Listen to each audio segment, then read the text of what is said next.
Hey everyone, welcome back to my channel. Today's video is a little bit different from anything else I've done, but my husband has been requesting that I post some recipe videos on here, and so that is what we're doing today. So we are doing my sauce recipe. I am Italian, my mother's side is Italian, and then I'm married into a Sicilian family, and my mother-in-law and sister-in-laws can cook so good, and so I had to learn real fast how to cook.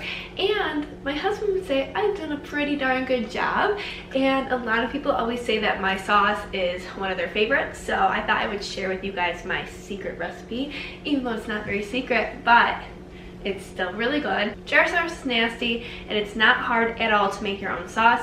Make a big pot of it on a Saturday or a Sunday, and you can freeze a bunch of them, and it's just a great, easy weeknight meal. And so today I'm going to be sharing with you guys my recipe and how to cook it. And yeah, so make sure to subscribe, hit that like button if you guys like recipe videos, and I'll be sure to do more. And let's jump right into the ingredients.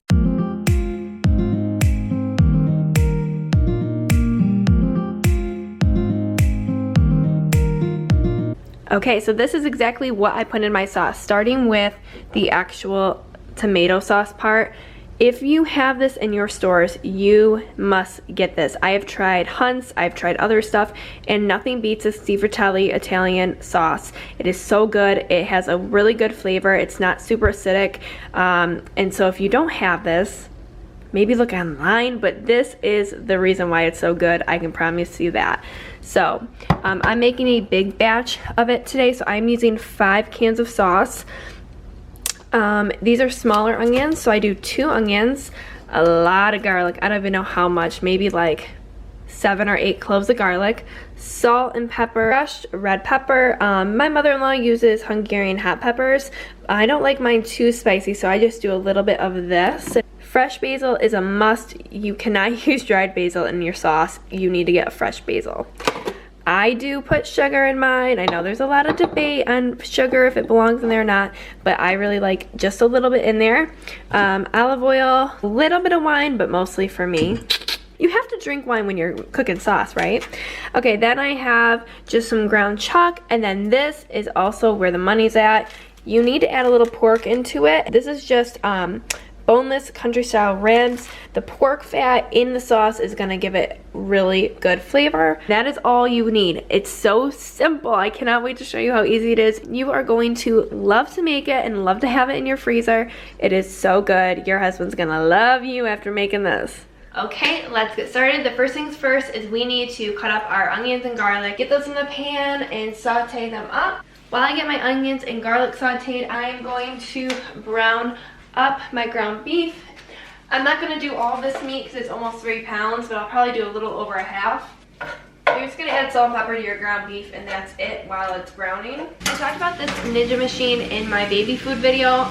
If you haven't seen that, I'll link that up below, but I use this literally every day for cooking, and I just throw my onions and garlic right in here. It's like a mini food processor. So easy, minimal chopping, and it just makes life so much easier.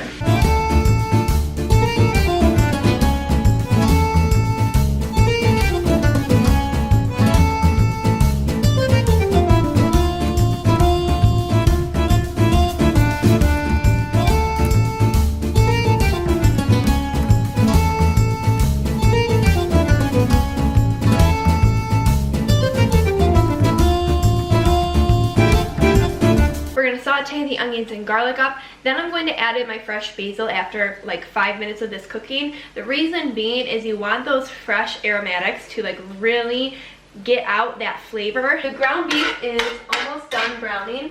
Now I like to do it in a separate pan just because of all that greasy fat. Even if you drain it in this pan, I just don't think it gives it a good flavor. I feel like I can taste it and it's a little bit more greasier. So that's why I always do it in a separate pan, but to each your own.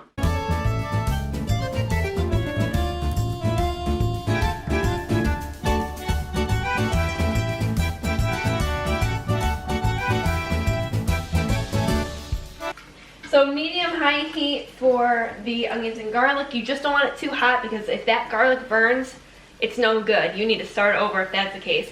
That's a good tip. If your garlic ever burns in your pan, start over. That bitter burnt garlic taste is no bueno. It is no good, and it'll ruin your dish. I can promise you that.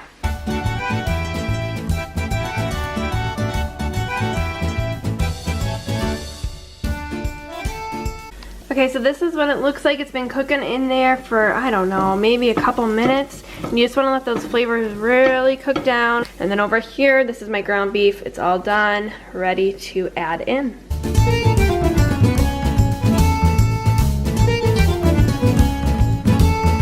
Okay, so I'm adding in our 5 cans of sauce.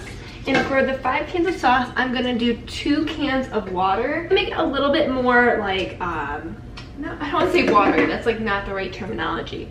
But a thinner, there we go. A thinner consistency, which I like in a pasta sauce. And then also it's going to make more sauce when you add in that water. I just threw my cans out. I needed the can to put the water in. Okay, how many cups is this? This is 3 cups of water. Let's see, I'm gonna stir it and see what happens.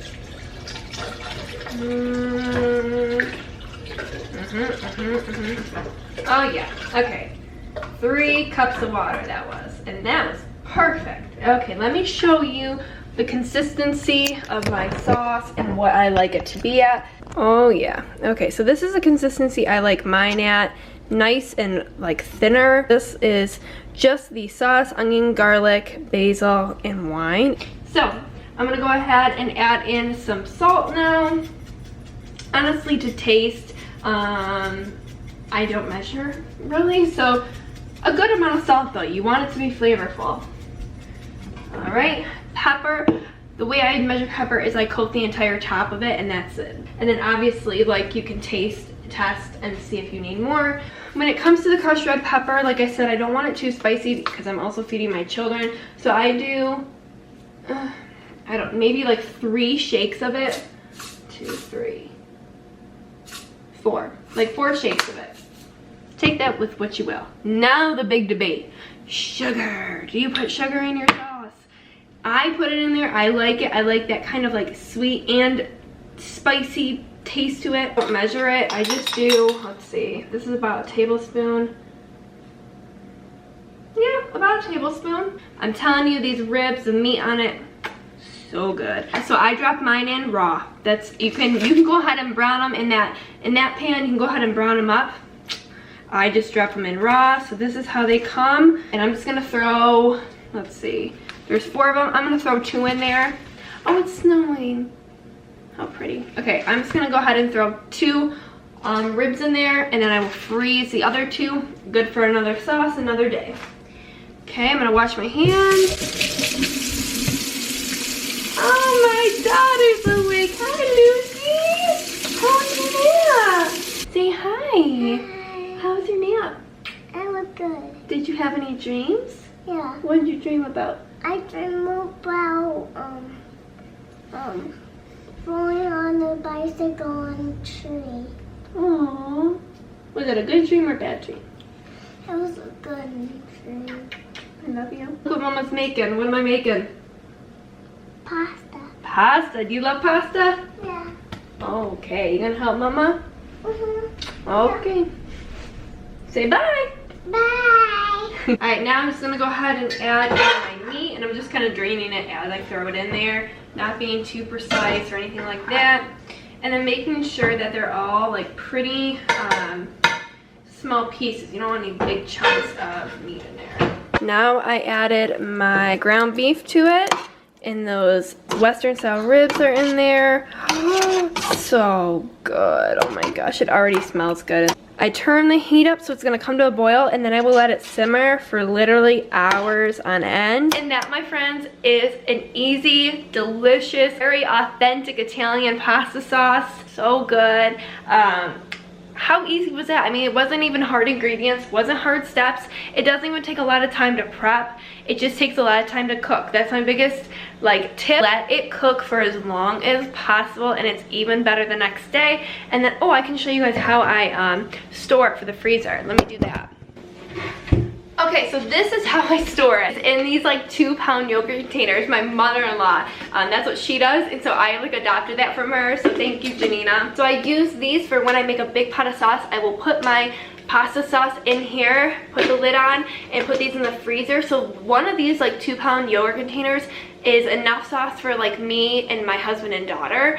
But if I was to have guests over, or you know, two more adults, you know, you would need another thing. So I would say 1 2-pound yogurt container for like 2 adults. So I'm gonna go ahead and let that cook for a couple hours before my husband gets home from work, and then you will see the finished product. All right, Lucy, how is it? Take a bite.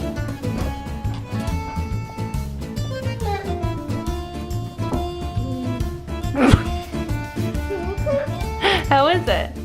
Good. The best ever.